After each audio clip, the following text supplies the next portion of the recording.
Il n'y a qu'un seul Dieu et Père de tous qui règne sur tous, agit par tous et habite en tous. Naturellement, cette unité, Dieu en tous, n'exclut pas la diversité. Lettre de l'apôtre Paul aux Éphésiens, chapitre 4, versets 6 et 7. Parce que la gloire que Dieu m'a donnée, moi, je la leur ai donnée, à mes disciples, afin qu'ils soient un, comme nous, le Père et le Fils, nous sommes un. Évangile de Jean, chapitre 17, verset 22. C'est vrai, nous ne connaissons qu'un seul Dieu, le Père de qui toute chose vient, pour qui nous avons été créés, vers qui nous sommes en chemin. Et de même, il n'y a qu'un seul Seigneur, c'est le Seigneur Jésus-Christ, par qui tout existe, à qui nous devons la vie. Mais tous les chrétiens ne reconnaissent pas encore clairement ces faits. Première lettre de l'apôtre Paul aux Corinthiens, chapitre 8, versets 6 et 7.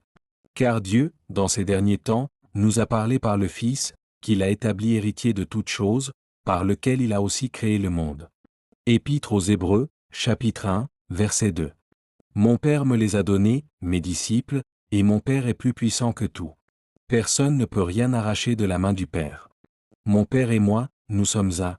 Ils lui répondent, ce n'est pas pour une bonne action que nous voulons te tuer à coups de pierre, mais parce que tu insultes Dieu.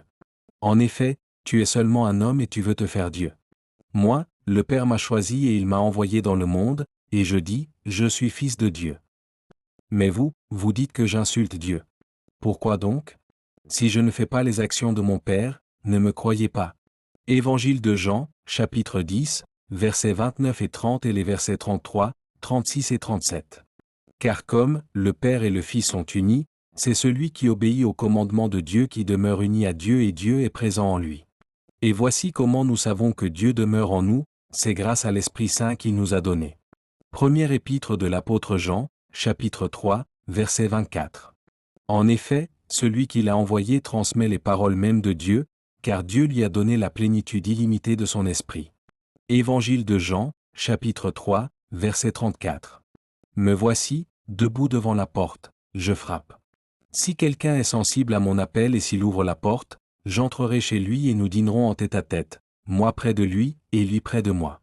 Au vainqueur, j'accorderai de siéger à mes côtés sur mon trône, il régnera avec moi, comme moi-même, après ma victoire, j'ai pris place auprès de mon Père sur son trône et j'ai pris le gouvernement avec lui.